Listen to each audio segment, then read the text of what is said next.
Olá, digníssimos!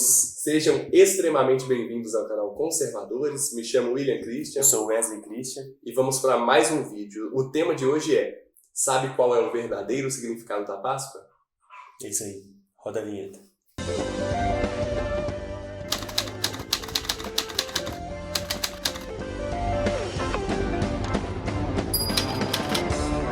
Então, pessoal, atualmente a gente vê a Páscoa, como que é? A gente vai no supermercado, tá cheio de ovo de Páscoa, muito chocolate, né? Principalmente criança. Eu lembro, quando eu era criança, eu ficava ansiosíssimo que chegasse a Páscoa, porque meu pai escondia os ovos dentro de casa, colocava pegadas de coelho no chão, e aí eu e meu irmão, a gente acordava, seguia essas pegadas até achar o ovo de Páscoa que estava escondido. Então, para nós, a maior alegria era a gente poder achar os ovos de Páscoa.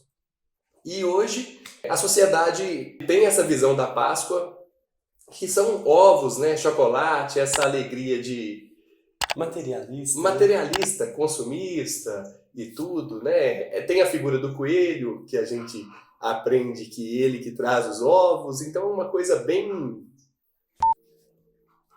Exatamente, assim... Bem chocolate. Bem chocolate.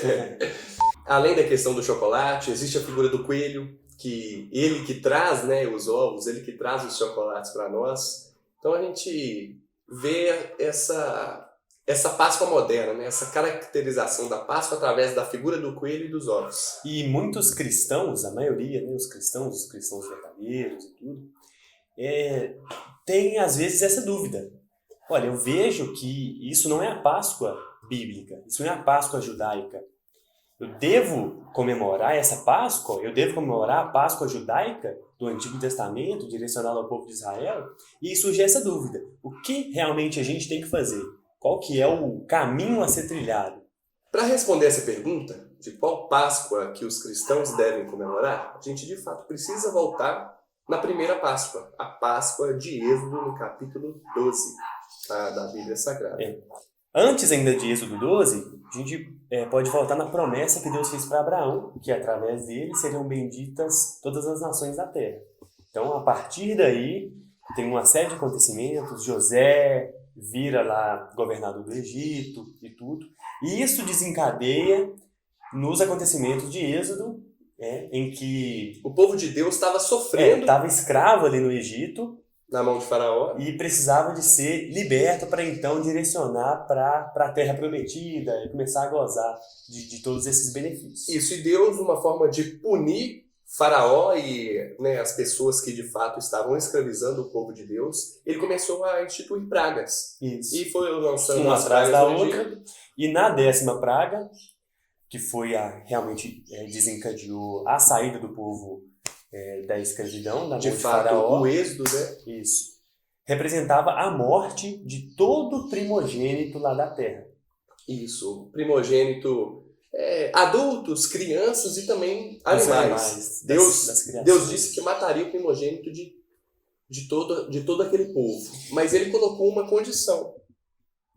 Isso, que o povo deveria matar um cordeiro perfeito, sem mancha, sem mácula, e passar o sangue desse cordeiro nos umbrais da porta, que aí, na noite, o anjo da morte viria para matar todo o primogênito da terra, e a casa que estivesse com essa marca do sangue do cordeiro seria poupada. E aí, essa é a Páscoa. Páscoa, inclusive, do hebraico, Pessah, significa passagem, ou passar por cima. Daí que nasce a figura mesmo da Páscoa. Que foi a 10ª praga no Egito, que nós já acabamos de relatar. E tem uma série também de ordenanças que Deus institui após a saída, depois que o povo já está peregrinando no deserto em sentido à Terra Prometida, que eles deviam guardar, não comer pão com fermento, assim, uma série de regras, um estatuto, inclusive perpétuo, para eles guardarem.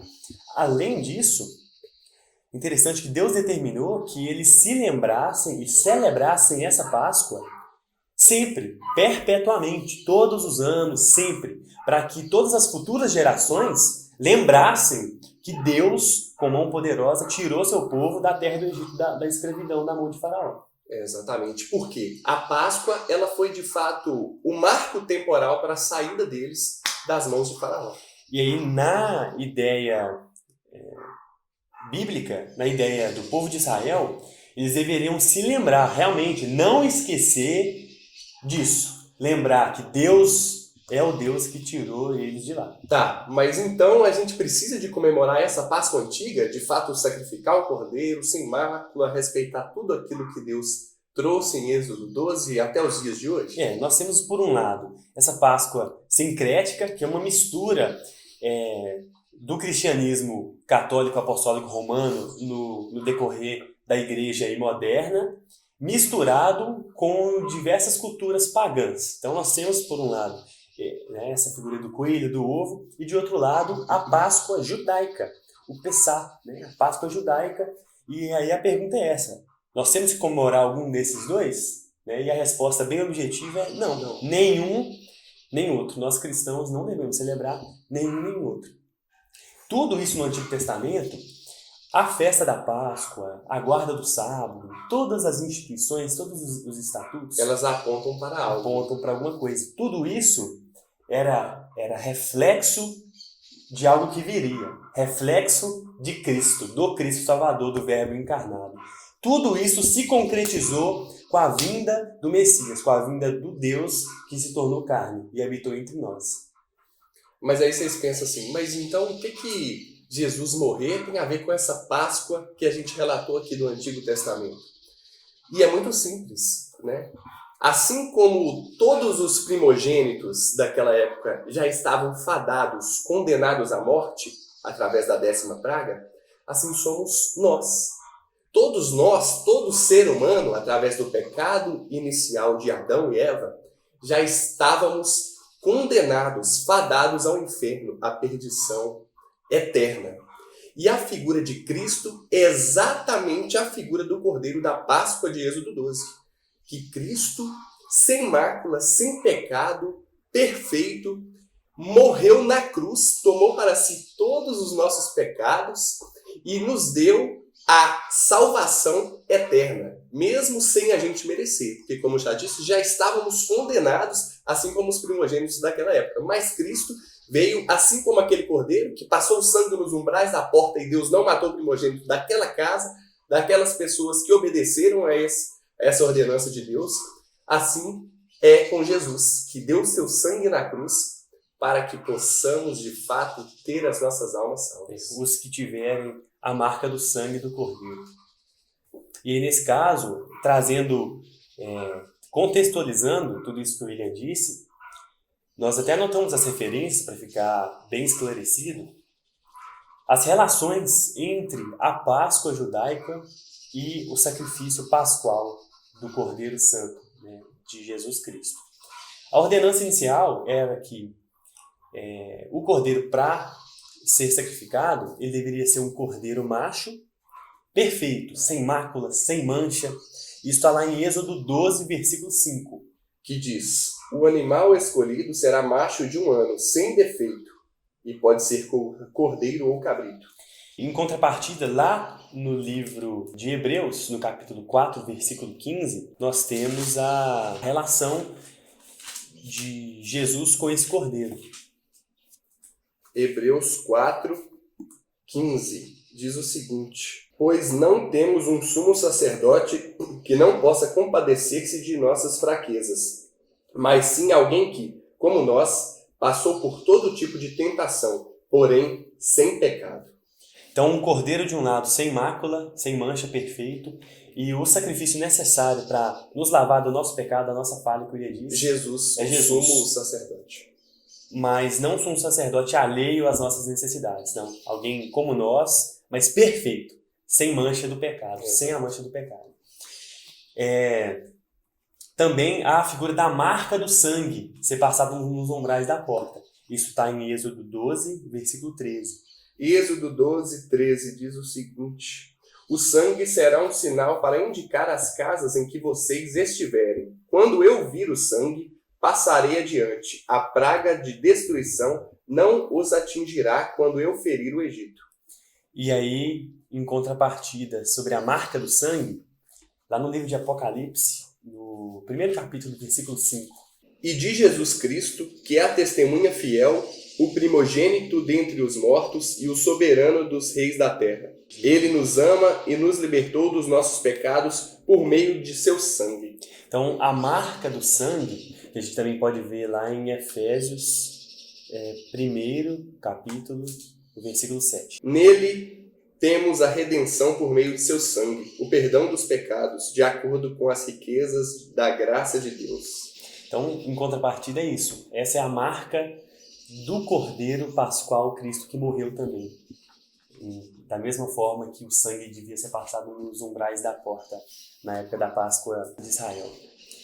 E outra coisa que a gente pode destacar é que o sacrifício desse cordeiro ele deveria ser feito ao pôr do sol.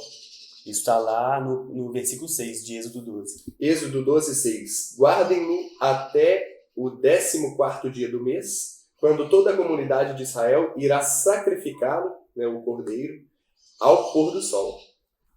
Da mesma forma, Jesus ele foi morto, no episódio da crucificação, narrado nos evangelhos. Jesus foi morto exatamente ao pôr do sol. Está lá no livro de Lucas, no capítulo 23, versículo 44. Lucas 23, 44, a morte de Jesus. Já era quase meio-dia e trevas cobriram toda a terra até as 3 horas da tarde. Ah, mas o que meio-dia tem a ver com o pôr do sol e tudo? O que acontece? A gente precisa entender que o calendário judaico é diferente. E eles consideram que o nascer do sol é o início e o fim do dia também, né? Então o dia começa, no calendário judaico, na cultura judaica, às 6 horas da manhã e se finda também às 6 horas da manhã do outro dia, às 5h59, né? Então quando a gente vê aí que Jesus foi morto ao meio-dia, considerando o início do dia às 6 horas, 6 mais 12, 18 horas. Então, Jesus foi morto ao pôr do sol, às 18 horas para nós aqui do Ocidente. Inclusive em Lucas, no capítulo 23, no versículo 45, diz, o sol deixara de brilhar. Então, realmente é no pôr do sol. E além disso, a festa da Páscoa, ou festa dos pães asmos, era comemorada nos 7 dias, durante 7 dias, com várias ordenanças que Deus tinha estipulado ao povo de Israel. E nesse período da morte de Jesus Cristo, na última ceia, né, em todo esse período estava dentro desses 7 dias. Era a festa da Páscoa, eles estavam comemorando a festa da Páscoa. Então, não é nenhuma coincidência. Nada disso é coincidência. Isso. Inclusive, em Lucas, no capítulo 22, no versículo 15, diz o seguinte. E lhes disse, Jesus, o Cristo, desejei ansiosamente comer esta Páscoa com vocês antes de sofrer. Então, Cristo, ele fala, e ele almejava já comer essa Páscoa com os discípulos. E não somente na questão literal do texto, mas ele já ansiava por concretizar o plano perfeito de salvação humana, concretizar esse sacrifício dele, que é a Páscoa perfeita. Jesus já estava desejando ansiosamente se sacrificar por todos nós e fazer também aquele ato, aquela Páscoa ali com seus discípulos. Confraternização também. Confraternização. Então, digníssimos, como a gente já viu, a Páscoa israelita, assim como as outras ordenanças também, inclui a guarda do sábado, as outras festas dos tabernáculos, todas as ordenanças antigas, a própria lei mosaica, ela toda aponta para frente, aponta para Cristo, para o Deus encarnado. E tudo isso se aperfeiçoou em Cristo, a ponto de que nós não precisamos mais celebrar a Páscoa israelita. Nós não precisamos mais celebrar essa Páscoa, assim como guardar a lei, guardar tudo isso do Antigo Testamento. E tudo isso se aperfeiçoou na pessoa de Cristo. E Ele deixou para nós, em vida com os discípulos, depois que Ele voltou também sendo ressurreto, através do estabelecimento da igreja cristã, a partir aí dos apóstolos, 2 ordenanças, 2 sacramentos. O batismo, que nós não vamos tratar nesse vídeo, que não é um assunto, e a Santa Ceia. A Santa Ceia, ele tendo dado graça, comeu e bebeu né, o pão e o vinho junto com os discípulos. Acabamos de ler aqui em Lucas 22 que ele almejava essa última Páscoa com eles. E ele determina ali, né, representando o seu corpo como o pão e o seu sangue como o vinho, que toda vez que a gente comer e beber do pão e do cálice, fazer isso em memória dele. Ou seja, remetendo à lembrança da morte suficiente na cruz dele e na ressurreição. E ele também fala que isso representa o cálice da nova aliança, que Foi foi estabelecido. estabelecido e que anuncia a morte do Senhor até que venha. Né? Então, anuncia ainda a segunda vinda do Cristo que a igreja tanto almeja. Então, não mais aquela Páscoa antiga que apontava para o que é perfeito, que se aperfeiçoou em Cristo, né? Mas agora o sacramento da Santa Ceia, que Jesus, o próprio Cristo, estabeleceu para a igreja que guardasse, lembrando do seu sacrifício perfeito. Então, a gente pode até chamar, né, a ceia da Páscoa perfeita, porque em Cristo tudo aquilo que o Antigo Testamento apontava se fez definitivo, se fez possível. Todo o plano de salvação humano se fez possível na pessoa de Jesus. Graças a Deus, através daquilo que Cristo fez. E da mesma forma que houve ordenança de Deus para que o povo de Israel guardasse anualmente, celebrasse a Páscoa anualmente, sempre com constância, para não se esquecer que o Deus soberano tinha livrado eles da mão da escravidão, da mão de Faraó, nós, como igreja, cristãos agora, celebramos a Santa Ceia, como eu disse, com uma Páscoa perfeita, que remete também a Cristo, como a gente já disse. Isso deve ser constante. A gente não deve esquecer, não deve deixar os nossos filhos esquecerem, não deve abandonar essa cerimônia, esse sacramento de forma nenhuma. Porque antigamente era feito de ano em ano a festa da Páscoa. Agora não. Jesus fala, toda vez que comer e beber, fazer isso em memória de mim. Toda vez. Algumas igrejas celebram mensalmente, outras semanalmente, mas eu digo mais, isso tem que ser diário. Toda vez, não só na cerimônia formal ali em uma igreja, mas que diariamente que a gente consiga lembrar, que a gente possa lembrar da nossa miserabilidade e da suficiência do sacrifício de Cristo para nos salvar. O sacrifício. Todo dia, toda hora. Sacrifício este que Jesus fez na época da Páscoa, né? Para salvar pessoas como nós, como eu, como Wesley, como você, pessoas que pecam todos os dias, pessoas merecedoras do inferno, pessoas imundas, pessoas sujas, pessoas que não merecem o que Cristo fez. Então nós, não merecedores, entender que Cristo fez isso, né? Assim, Cristo olhou para mim, não viu nada de bom em mim, não viu nada de bom no Wesley, e mesmo assim optou, né? Não viu nada de bom em você, e mesmo assim escolheu, falou, não, eu vou morrer por aquele cidadão. E por quê? Só pela graça, só por Deus mesmo, só por Jesus, porque se fosse depender da gente, nós já estaríamos totalmente condenados. Como os primogênitos de Faraó. Como os primogênitos de E da Faraó. mesma forma que o sangue era passado nos umbrais da porta, o sacrifício de Cristo colocou a marca do sangue dele suficientemente salvador em nós. Em cada um totalmente de por nós. graça. Exatamente. Então que, né, você possa entender isso. Você possa entender essa mensagem da Páscoa, aquilo que Jesus fez nas nossas vidas. Se arrependa dos seus maus caminhos e reconheça tudo isso que o William disse, porque é o que é suficientemente necessário para nós, como raça caída, alcançarmos, sermos alcançados por Deus. Mas basicamente, digníssimos, então não temos que guardar essa Páscoa moderna, ridiculamente consumista. E nem a Páscoa antiga, de Êxodo 12, né, que apontava para Cristo. Mas que possamos... No qual foi aperfeiçoado. Isso. Mas sim entender Cristo como a Páscoa perfeita, como a suficiência. E lembrar, através, não da Páscoa, mas da Santa Ceia, dessa lembrança, dessa cerimônia, de que a ressurreição dele concretizou a salvação suficiente. Cristo vive. Cristo vive. Esse foi o vídeo de hoje, digníssimos. Esperamos ter passado a mensagem da melhor forma possível. Inclusive, você está encarregado de passar essa mensagem para todas as pessoas que você conhece. Isso. Se gosta desse conteúdo, continue conosco, nos acompanhando, nos incentivando. Se você ainda não é inscrito, se inscreva no nosso canal, curta o vídeo se você gostou. Se achar por bem, compartilhe também com outra pessoa. Sugestões, comentários, enfim. Aí embaixo tá. As portas estão abertas. Nos siga também no Instagram, canal Conservadores. E é isso. Até a próxima. Um abraço. Deus nos abençoe.